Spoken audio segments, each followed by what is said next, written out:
everyone and welcome to my channel. Today we're doing a reading for sign of Virgo, and keep in mind that this does not resonate for every Virgo. If you'd like a personal reading, that's going to be the first link in the description down below.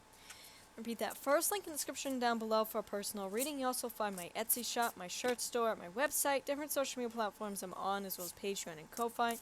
Go support me on Ko-Fi, help me reach the next level so we get another deck, and if you'd like to make a donation, feel free to do so. I do appreciate donations here. So Virgo, let us see what Spirit has in store for yourself, what's a message for you, what's coming towards you.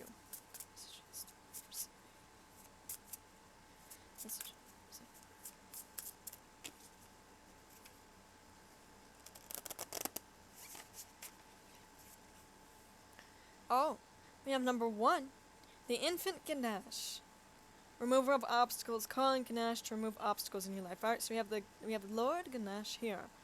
Alright, now there's meditations you can actually listen to, like mantras and stuff, to connect with this god. And he's a remover of obstacles. Virgo. Or 15, a devotee, offering his gift of song. Your skills are the gifts you can share with others. See, we're just talking about songs, we're talking about meditations, we're talking about mantras.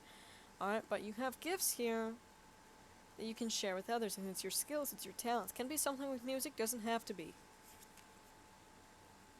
Yeah, this being really wants to connect with you, Virgo. 31, dance with Ganesh, remover of obstacles. Give yourself over to joy and your life will flow. Alright, it's telling you to listen to music, sing, dance with this being. Virgo, once you start doing that, you're raising your vibration, and then things are going to flow more. You understand? We have number 2. Wait, no, not 2. Number 11. Princess Mandava, first wife to Padma Sambhava. Sometimes love changes the course of a life, alright? So maybe you're having love changing your life here.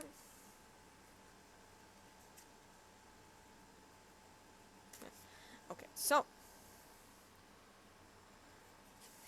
let us have a look at the messages with these.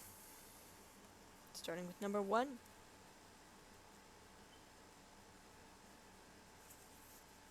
Ganesh is like that uncle who knows everyone and can introduce you to anyone. When practitioners want to work with a deity, they always ask Ganesh beforehand, or help beforehand, reciting his mantra and making offerings.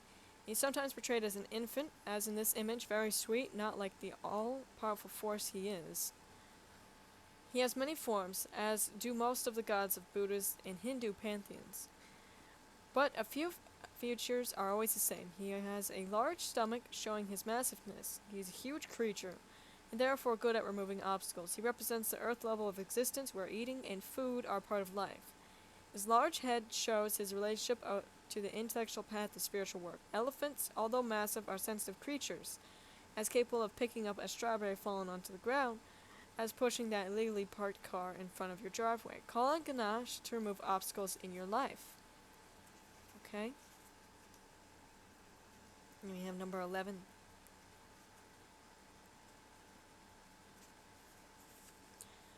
It says Mandava was the first consort of the famous adept Padma Sambhava, the great 8th century Mahasiddhi.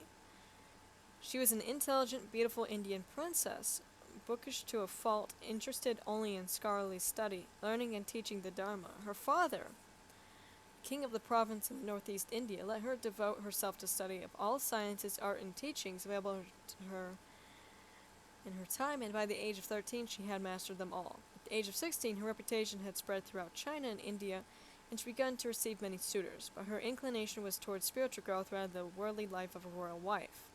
She pleaded with her father to let her take vows, become a Buddhist nun, and remain a spiritual seeker. He eventually relented, giving her a palace and 500 ladies in waiting to live with, in a heavily guarded enclave.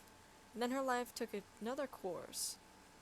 Padma Sambhava, the enigmatic Mahasiddhi of the time, spontaneously appeared within her compound and began teaching.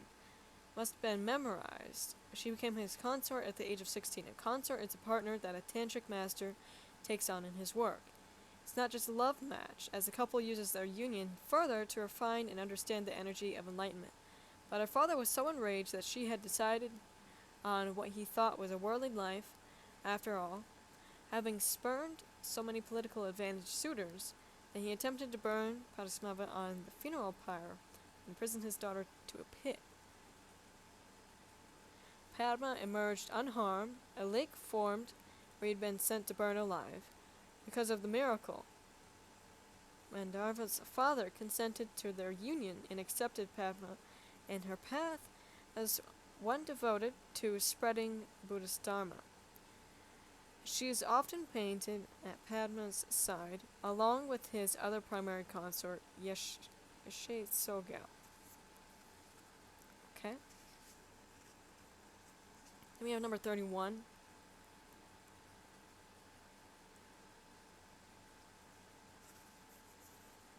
Ganesh is a joyful, happy god. He loves to dance in spite of his massive head and body. He is too delighted with life to care. He uses his axe to cut off all bonds and attachments. He makes the mudra fear not, promising to protect us. He loves sweets and holds a box of chocolates, representing the pleasure of knowledge and wisdom derived from liberation. He has one tusk, which represents keeping the good and throwing the rest away. His large ears encourage us to listen, and his small eyes to concentrate. Yellow is the color associated with the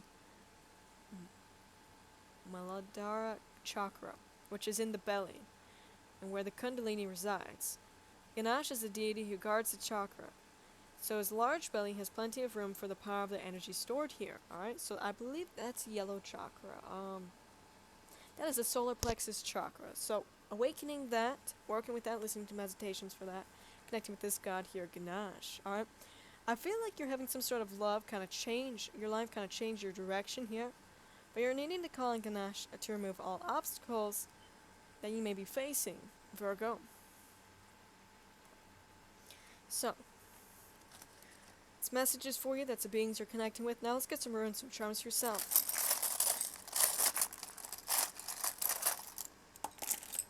Oops. Oops. Oh my god.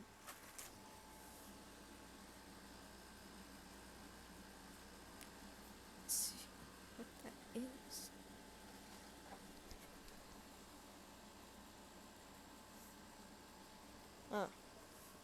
So we have Virgo, we have Scorpio. So you can have Scorpio placements. You're obviously a Virgo, so it makes sense for that to be coming up for you. Now we have the Sun in this Moon Dragon, which is a state of balance. Alright, so connected with the Sun and the Moon, Virgo. We have this Aztec Serpent God, which you're connecting to. We have this Moon Beetles, like I said, connect with the Moon. The Moon is, it can be related to psychic gifts, the emotions, water, intuition. We have justice, we have changes, we have happiness. Okay, so that's all I have for you. And like I said, first link in the description down below for a personal reading. Also go on my Etsy shop. Go on to go buy something. Really appreciate that. If you want to see more content, don't forget to subscribe. Bye guys.